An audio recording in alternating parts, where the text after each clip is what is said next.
This mic's on, right? Okay. Well, I'll let my guests introduce themselves.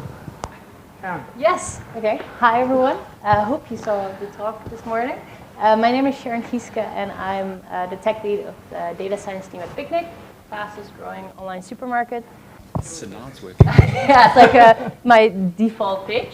But how other colleagues also sometimes introduce Picnic is a tech company that happens to do groceries, because we're very tech-driven. We're very young, only 7 years old, and operating in the Netherlands, Germany, and France. Thank you. And you're not Jerome? I'm not Jerome, I'm Mark Bakker, also from the Netherlands. I have a Dutch accent, so you might recognize it. I'm account executive. I used to be data scientist, but I moved into the dark side of everything. Working at Sama, and Sama is an impact organization, so we're trying to help people getting out of poverty in East Africa in the space of data annotation, doing that at scale, but also as with loads of quality on top of that. Thank you. Hi, and I'm McKendrick. Until very recently, I worked at Co-op in the UK, which we worked out was like 160 something years older than Picnic. And I really enjoyed the presentations today talking about grocery marketing, not data science, because the Co-op is 2,500 stores in the UK, very different size stores. So basically, you can't run it without some kind of cool computer software to tell you what to do. And sometimes we get that right, but we can talk a little bit about that. So we've got like 40 minutes now. It's like me, I just have to shout, I think, and keep the mic turned down. We've got about 40 minutes. I might get Lucas to do some work and let's throw in some extra questions partway through. Cool? Yeah, we'll do that. Okay. And if you guys spotted up on the questions, I've changed them a little bit. Oh no! But I'd like to keep them a bit organic. But Mark / Jerome, why don't you talk a little bit about some of the data science you're currently doing and the kind of things you think you'll be doing next? Oh yeah. So in the past, within retail, we did a lot of recommendations. Of course, search relevance, which is really important to improve sales, which is easier with the e-shops, e-commerce nowadays. Nowadays, within Sama, I'm really focusing on computer vision. And computer vision becomes bigger. Computer vision could help with, for example, product descriptions, explanations to understand which products could be recommended even better by understanding user behavior, by using the products better. That's one. Inventory of. Am I still switch off? Okay. Just keep shouting. No worries. Other one, virtual fitting room. I like that one also really a lot, especially in fashion. So that's a whole new channel where you can sell and that people can try out different styles of clothing, for example, trying it out.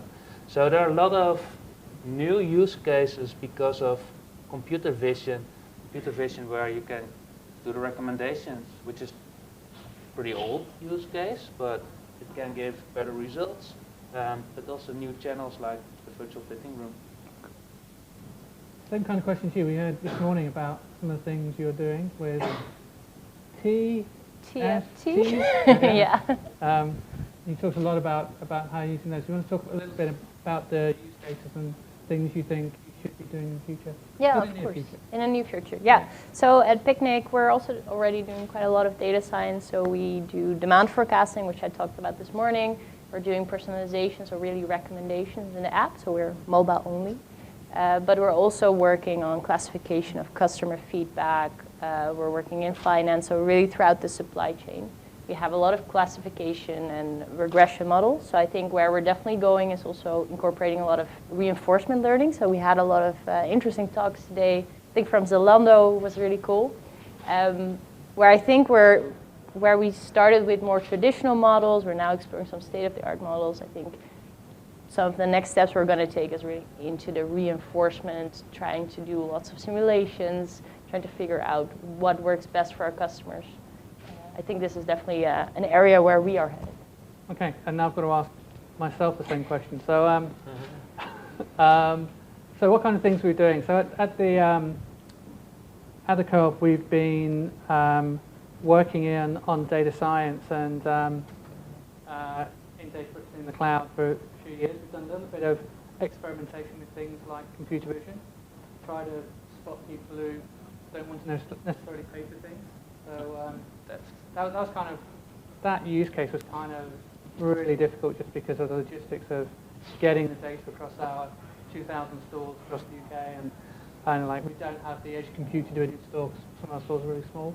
But we did a lot of the things that you've been talking about. So, and Rick was talking about earlier on today around trying to predict what people are going to be buying, try to manage optimization of our logistics,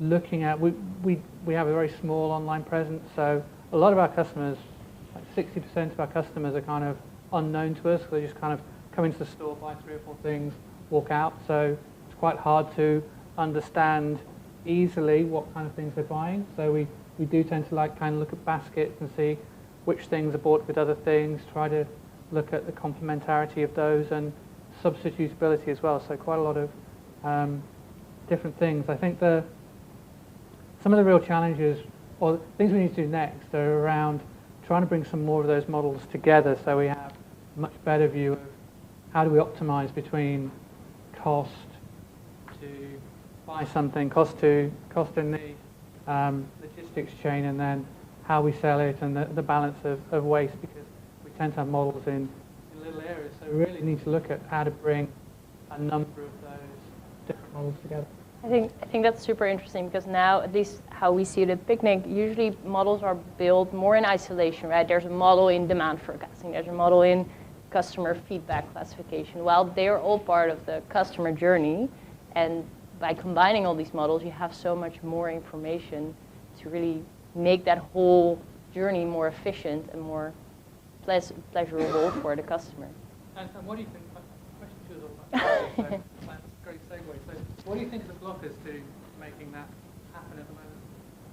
I think it's really difficult also with data. So at Picnic, we are very lucky to be so young. So we actually started with a data-driven mindset. We have a centralized data warehouse, and I know that if we compare to companies with much more maturity, this is actually a very lucky position to be in. But still there, it can be very difficult to link all those data points together. And like the GDPR rules are very important, but it will make it more difficult to link everything in that journey.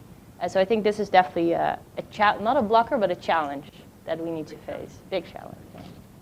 Well, what do you think of the challenges, blockers? I thought this was a very difficult question. I think it's still knowledge and understanding indeed what's happening on a machine learning level, and also explaining to business users like, okay, it's true. This is the prediction based on your historic data. There's a trend, and you can use that trend for future tasks. One of the reasons for that is what I see at our customers, or also with my previous companies, is that budget allocation or attribution modeling or all kinds of more retail-related machine learning challenges, they've been solved always with fairly easy machine learning models like regression models, which is not real life. It's not like if you do A, then B will happen. And that's a cool part of nowadays. We have, okay, I'm not going to say deep learning should be used for everything, but we have the ability to model real life, real world with advanced models, and even to explain it also with all the explainability models that which are there right now. Or we are even moving into the direction that we can explain further also to our customers, like, hey, this is why we predicted this specific recommendation for you. How cool is that? And maybe you should do this also. So it's knowledge, and I think that's always one of the big blockers of innovation. I think this was something that the panel of yesterday also talked about, like the literacy.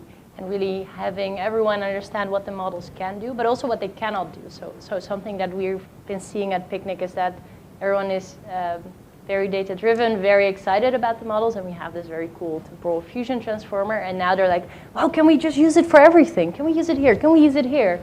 And we have to kind of explain, well, this is not a magic tool. We need the data. Let's start with the simpler solutions first. So it's explaining the capabilities, but also what it can't do and what the limitations are. Yeah, I think that's really good from the point of view of if Kelsey's snuck off somewhere to the other session, it'd be bad on her. But I was thinking when the conversation was happening around, well, you know, do you want to sell some more stuff to that orange guy or not? And the answer was kind of like, well, we'll sell to everybody. But you know, I've sat in the business where they said, well, is it to do with the seasonality? Because I noticed they bought a lot of stuff around Christmas. So maybe they're shopping for party gear, right? And somebody in the business says, well, is it to do with that? And you think, well, we could build that into a model, right? We'll just take yet another data point in and just build a whole new suite of models that not only takes into account the recency and frequency and the monetary value, but also takes into account, like, is it Christmas wear, or is it party wear? Or, you know, maybe they were buying things in autumn, winter, so maybe it's about seasonality and they buy things when the new edition comes out. You think, well, that's yet another data point, and suddenly you're getting exponential amount of questions asked by the business, and then the kind of different types of data you need to put into your models, and just the explosion of how do you present that back to users. Yeah. In terms of data literacy, is that a challenge for you? It's like, it's not only like, you know, what question do you want, does somebody ask, but like, do they understand how a very simple question could be a 6-month project, maybe? Yeah. Oh, yeah. Absolutely. And I think it's also all about quantify what you're trying to achieve. In the end, we want to cut costs. We want to sell more. So that's good quantification. But in the meantime, the business people think, whoa, we're going to do very cool stuff with this, like virtual fitting room. Why would you do that? It sounds cool. It's a gadget. But in the end, yeah, you want to sell more. Is it going to sell more? And I think that's also what I see with my customers. Sometimes it's too much exploration. Sometimes it's too much just like, let's try this because it's cool. And then getting it into production, challenge. Trying to quantify the end KPI, challenge. Trying to justify it with your executives, it's also always a challenge. Yeah. We had I mentioned earlier on, Rick was talking in the grocery business about waste and availability. And beginning of the year, we had some real challenges. We're in the UK with supply chain in the UK, and products that you used to have all the time, like we couldn't get any Walker's Crisp from PepsiCo. It's terrible, right? Yeah. And you were probably building models saying everybody wants this stuff, and we had models saying we haven't got any to sell. And the people in the business went from what's the data telling us? Could we delist some things to this has been going on for like 3 months now, and they were just like hitting the business with, well, we'll change the layout of the stores because we don't have empty shelves, and we'll do this and we'll do this, and that meant we just couldn't measure the impact of anything, right? Because everything was changing at the same time, and the models just couldn't do anything useful. So yeah, that was a big challenge as well. So I think the whole literacy thing and the kind of understanding of the current limitations we have is really, really challenging. I'll pause there a little bit for anybody who wants to. A few people nodding. Does anybody want to say anything, ask anything on the topics we've got so far? Or Lucas is just like, do I need to stand there? We're letting Lucas run around. Yeah. If not, we can. Yeah, sure. Come on, Lucas. Throw the mic. You got one of those football mics to throw at people. Yeah, I just want to chat on what you guys were saying. How do you guys generally, like you said, there's so many cool problems to solve, and how do you generally choose which ones to solve? You know, like there's lots of problems you can solve with data science. How do you usually prioritize which ones to solve? Yeah. Who wants to go first? I can go first. Yeah, so we have a very indeed long list of very cool things we can do. So we're measuring this, we're talking a lot with the business. So our roadmaps are really also driven by the business. making sure that what we build is really going to make an impact. Because if you build a model but it's not used, have you actually made an impact? We're trying to measure this in several ways. So one thing is that we really want to have the additional collaboration with analysts on the business side. So if that is not there, it makes it more difficult for us to do our jobs. And this is one of the requirements we have. But also, how feasible is it to integrate immediately in our system? So we can build and experiment the coolest projects offline, but if we cannot integrate it in our current systems, is it then really worth the effort to do it now, or should we do it later? And then, of course, the actual impact we expect on our customers. So we try to balance these different things, and then also talk with the business in case we cannot do it yet, what we need from them to start doing it in the future. Yeah. So I can't talk for my own business, but I have several customers, and I can see how they deal with these kind of questions. For example, you have, of course, the experiments, the innovation teams. I like working together with them very much, but the challenge is always getting it into production, develop a long-time relationship with such a customer. And in the meantime, the biggest question is always where to get money from. And then it all boils back into quantification, how to earn money, and actually the most boring and most old use case that comes up always is search relevance. One of our customers, Walmart, we were able to improve their search algorithm with almost 36%. And they already had that algorithm in place, but we were able to improve data, the training data. It sounds really boring, but if you can improve search relevance with 36% with a massive amount of customers, that's a massive amount of money. So then the use case is pretty easy. It's not cool, but yeah, there's money involved. In the meantime, you also have to improve or innovate, and then you come back to virtual fitting rooms, for example. I think H&M is betting quite heavily on the virtual fitting room, for example. Really cool. Let's see how that works out. How many, just kind of show of hands, how many people have to justify the experiments they're doing with kind of what the expected monetary value might be, and how many people kind of have research and development? So first one, I realize I like answer things like everybody's going, what? Yeah, so you have to justify pretty much everything you do, right? Yeah. That's often the case. Yeah. It's also very difficult for data science models, right? I cannot predict upfront how much accuracy improvement I'm going to make and how that relates to how much money we're going to make. So this is really a smart estimate, a guesstimate sometimes.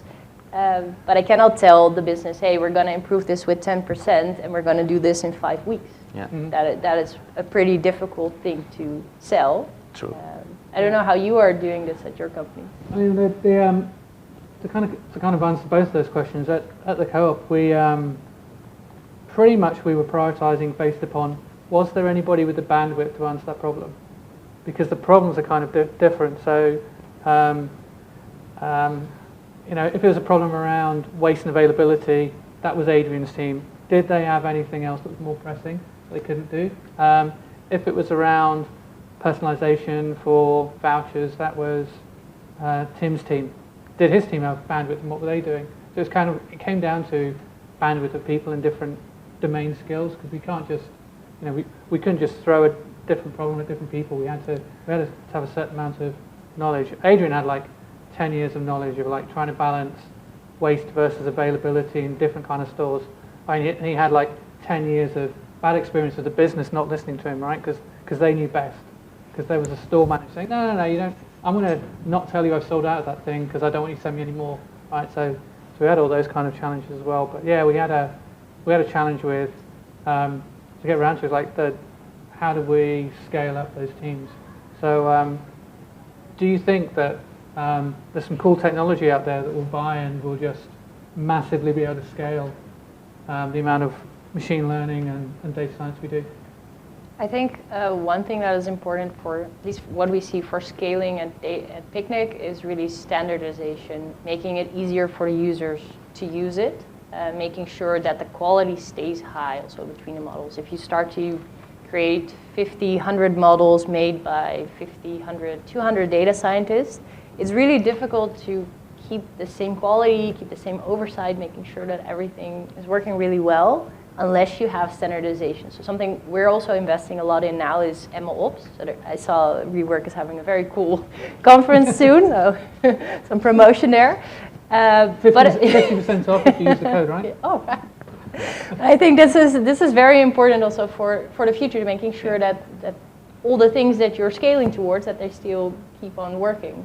Yeah. We'd already reached the limit for what we were doing around how many data products the data science team could look after.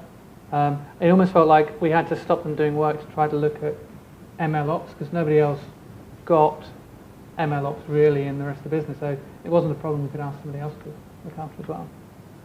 What about you, Mark? Do you think there's a magic tool out there today, or do you think we'll get on in 5 or 10 years that'll just make you just sit back, smoke cigars? Yeah, that would be great indeed. No, yeah, actually AI it's not magic. It's freaking difficult actually. Yeah, it all starts with data. So where to get good data from? How to label good data? You need to label it most of the time. What are you going to do with it? I saw so many business users who don't believe the results. They're not using the AI because they don't believe it. They didn't see it working. So if you can't explain that, you never can scale out. And then indeed also MLOps, hot topic nowadays. I think also very important to understand and to monitor your machine learning, or if it's drifting or not, or if it's still ethical to use, which is also a hot topic nowadays. Yeah, there's so much to think about. I think most important thing, and especially because I think AI or data science, machine learning is in a hype since the last 10 years. And since the last few years, people start talking about which value does machine learning bring? Can we quantify it? How can we show people that it works? How to bring it back to a real business case? And that's where we're heading into the right direction. But still, we're not there yet. And that's because it's freaking difficult. Has anybody cracked the MLOps thing? Come on, nobody, right? Anybody think they're doing an okay job at MLOps at all? No. So it looks like we're all in the same boat. Yeah, we're all in the same boat. We're all looking for that Yeah. magic. Okay. So if it's about the productionizing the model and keeping good track of it, every data science team needs to do that. Otherwise, their model will fail. Yeah. So you all need or not. Most of the data science team usually deal with MLOps, but they don't dedicate it. Let's say that team. Yeah. That is like one thing. Another thing, like you, Sharon, also mentioning that how you prioritize product, like the things that you can actually productionize, putting in front of customer. That's what you want to prioritize, and that's actually same for most of the companies because they don't believe any longer doing ad hoc analysis. For example, making a model, that model shows a good accuracy.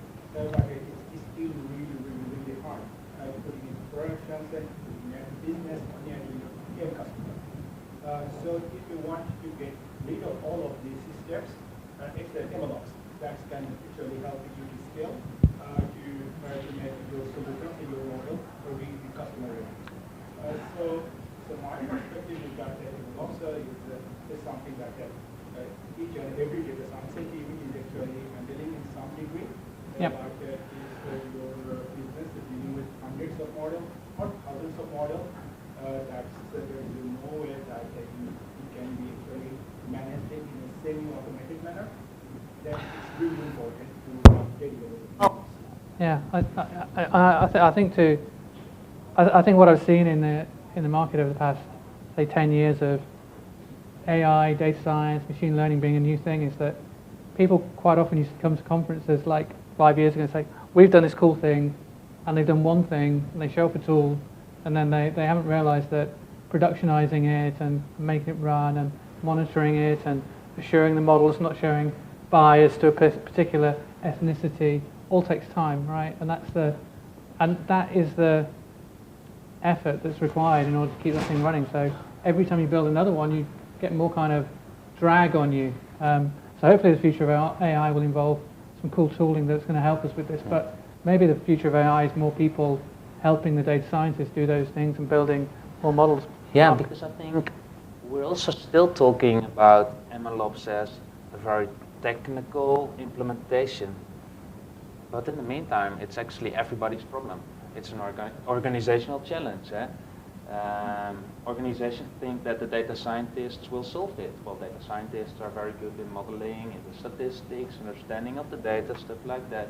So right now, or nowadays, or since a few years, you have the machine learning engineer who is dealing with more infrastructure-related tasks, pipeline building, deployment. Well, very good, but they have to talk with IT. In the meantime, you're monitoring what's happening with your machine learning if it doesn't work anymore, if it's drifting. Then you have to talk with business again. How does it look like? Bring back the domain knowledge. So it's organizational. And as long as the data science team and machine learning engineering team is siloed, which is happening in a lot of organizations, then nothing will change actually. It's so important to have that collaboration with your business because in the end we have a lot of knowledge about the models, but they have so much knowledge about the domain. So if we see some drift, they can actually say, oh, but then this and this was being used in the business, or we had more invites of customers, and that's why the model is now doing something different. So really having that close connection. So we have for some models, we actually have, I think, weekly or bi-weekly check-ins where we talk with them through like, what is the performance now? Where do we want to improve? Are we seeing somewhere that it's going down? And they also help us with the analysis, just also because the domain knowledge is so strong, and we need to collaborate to get the best out of the different skill sets everyone has. And then we're still talking about old-fashioned algorithms, eh? Then we're not talking, I saw a term, CV ops, computer vision ops. I saw it on LinkedIn, hyping it right now. But that's even more difficult. It's deep learning, then you're talking about images or text, and then managing that, labeling that again, bring that into production. Well, deep learning, it's known as not the most efficient algorithm to bring into production. How are you going to do that? How are you going to monitor that? It's happening, but it could be even more difficult. But value could be very big, of course. And you mentioned a few times the virtual dressing up box, right? The virtual fashion. Are there any other technologies you're thinking about from like are going to have a big impact on the area of use of data science now? Good question. I really like the demand forecasting with a drone, inventory management, for example. Flying around, try to understand what the demand is or what needs to be added. With a drone, so you can spy on people and see what... You can spy on people, yeah. That's also one. I think cashless checkout, that's also going to be a very interesting part of it. So for the physical stores, entering a store, going out again, and you paid.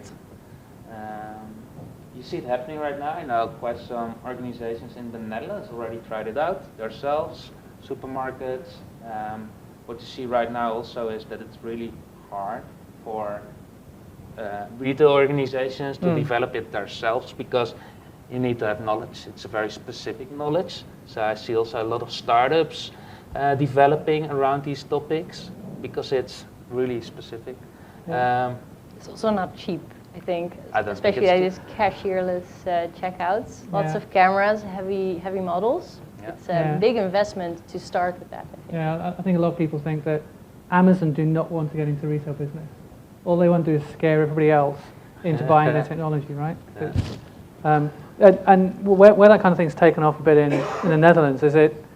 I mean, what kind of benefits do you have from a business point of view? Because from a customer point of view, there's kind of one interaction less. And if you don't want to speak to anybody, that's a good thing, right? Maybe if you're a little old lady, that's not such a great thing. But are there business benefits, do you think, from adopting that? Or is it just some kind of cool tech? I think it's super cool tech, honestly. Okay, super cool tech. So from gadget perspective, yes, why not? But just like Sharon just mentioned, you have to buy all the cameras. Cameras are getting cheaper. Mm-hmm. You need to embed all the software on the cameras because you're talking about edge technology. You have to bring in deep learning algorithms into those cameras. You have to centralize it. It's a big deployment issue constantly. Or if you're talking about edge cases, like you're entering the shop, you take product, but the cameras didn't see which product it is, and you walk away. What are you going to do then? So human in the loop is still important. You need to have a team somewhere across the globe who needs to say, oh yeah, I can see it are cookies. And then real time. Mm. So yeah, what are the benefits? That's a good question. If it's a very busy store, I can imagine that it's quite easy to calculate what the benefits are. But is it busy? Where to implement it? Yeah. I think for retail, especially convenience retailers as well, I think again coming back to Rick's presentation this morning, the not knowing what somebody wanted to buy and just being able to having to guess what the demand was. But also I was going to ask Rick, what are you going to do about the World Cup, right? And luckily Lucy's next to you, so I'll expand on the question, right? So usually the World Cup, at Cup we had models that said if England stay in the World Cup, this is the, and then we don't stay in and we've got like lots of beer and burgers left over, right? Because World Cup's usually in the summer. So all we know is that in November there's going to be a completely different type of purchasing behaviour. Maybe we'll get Sam to tell us what he thinks is going to happen as well, because he'll be selling all snacks. But have you got plans for like how do you intervene in the World Cup? In the future, real-time data, we know what's happening, we can change a lot quicker. What do you think is going to happen in your business over that period of time? Yeah, thanks. Great question. Indeed, the World Cup is something that is also on our roadmap that we still need to work on for this year. But yeah, I guess we have the data of previous World Cup, so we can expect what will happen. Indeed, if in this case the Netherlands will stay in the World Cup, but you never know. You only know a few days in advance, of course, so that means that the forecast for 50 days ahead, you need to make some assumptions there, I guess. I think probably items like beer and those kind of things will sell a lot during those days. But there will also be items temporarily introduced, I guess, in the assortment that will only be there during the World Cup. So those are all challenges that you need to deal with. But I can imagine in cases like this where it's based on assumptions and very difficult to predict, that there will always be some interaction with the business, that they will override some numbers. And do you think there'll be, is that what the business plans do, basically saying at the moment our models wouldn't keep up, so we have to have lots of people working late in the evenings to try and work out what might happen next week? Yeah. Sam, have you got any kind of... I largely agree. I think it's probably an unprecedented one. November World Cup. The only comment I would make, I guess, is about promotions. There are things that we probably will do, which will be around kind of promotion analytics and figuring out when the best timing for promotions are. Probably at the beginning of the tournament before England get knocked out. But other than that, I think it's about business rules and it's about being pragmatic and making it work for something you haven't seen before. Yeah, I mean, I think as you were talking about with the just-in-time supply chain, that we're going to need really fast models to cope with more of these kind of things. I think with the energy crisis and cost of energy going up, cost of shipping going up, cost of warehousing, cost of refrigeration all going up, the economics of some products have completely changed.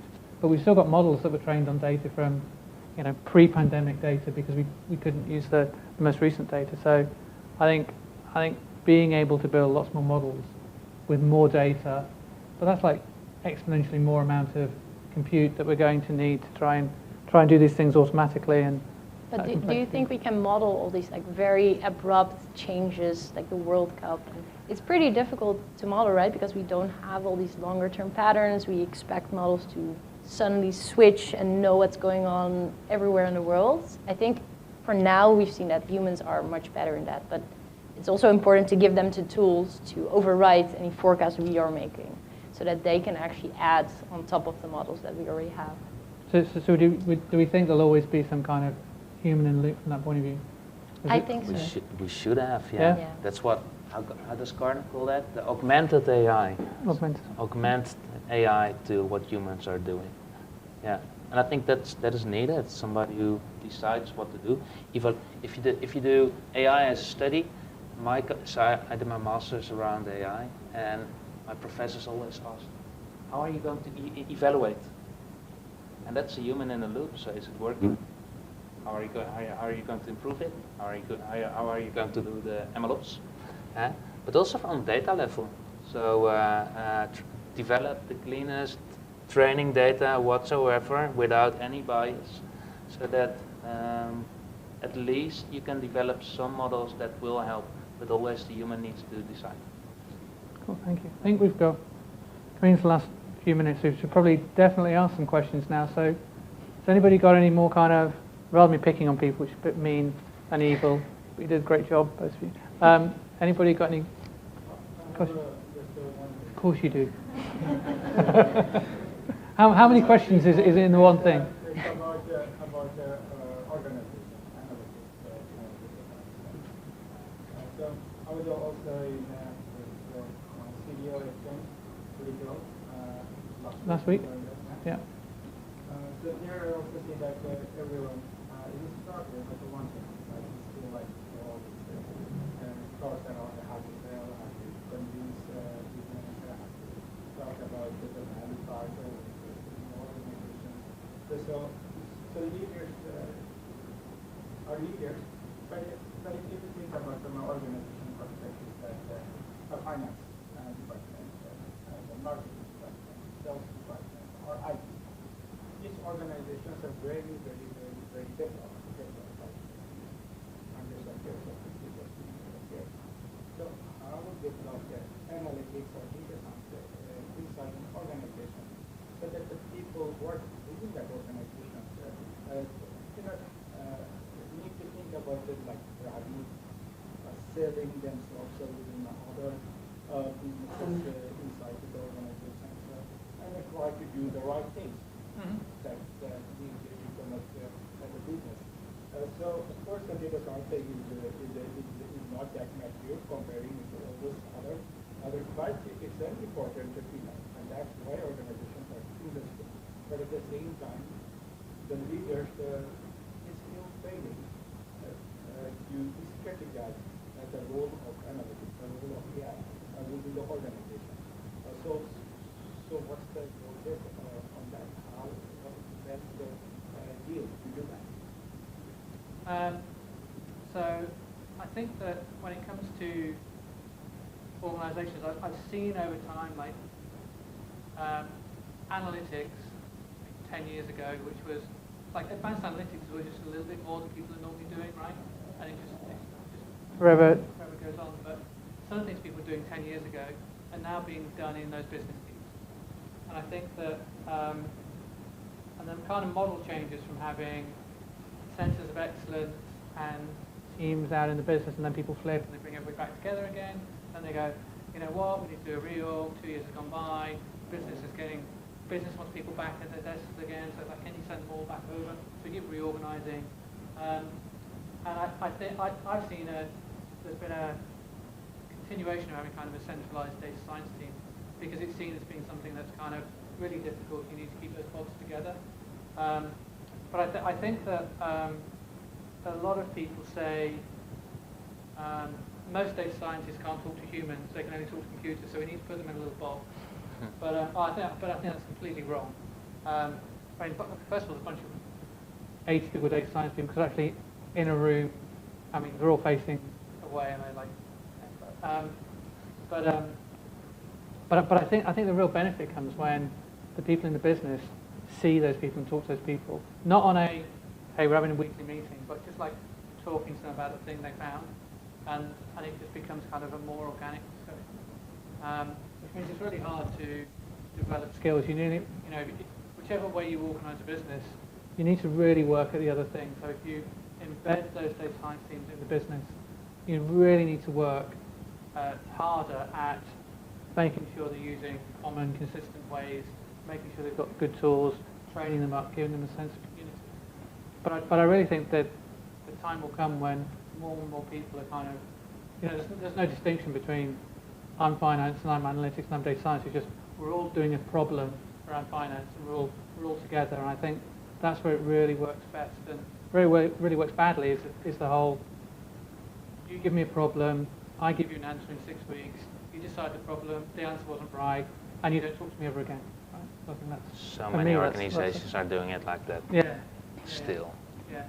Maybe to give some like practical tips how we're trying to solve it is. But you're all cool, right? Because you're all data we're all very cool. Yeah, definitely. No, but we've had the tech floor and the business floor, right? And it was nice because you're with techies, feels nice, but it becomes so separated. So what we've now actually been doing is really mixing business and tech teams, making sure that they sit together and not seeing them as very separate teams anymore. And as a data scientist team, even though we're centralized, we try to join the other teams 1 to 2 days a week, join their stand-ups, not even to only talk about the problem, but just to be close, because it's so much easier if you're sitting near each other to just tap each other on the shoulder and say, hey, I'm actually struggling with this, can you help me, or can you give me some understanding?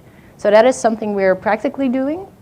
One thing I think is also important is having growth tracks between those different positions. So we've had someone that was an analyst at the business teams joining our data science team, and he has so much business knowledge that he builds really strong products, but now has that additional tech knowledge that in combination works really well. And the same goes for very technical data scientists that want to grow into the business.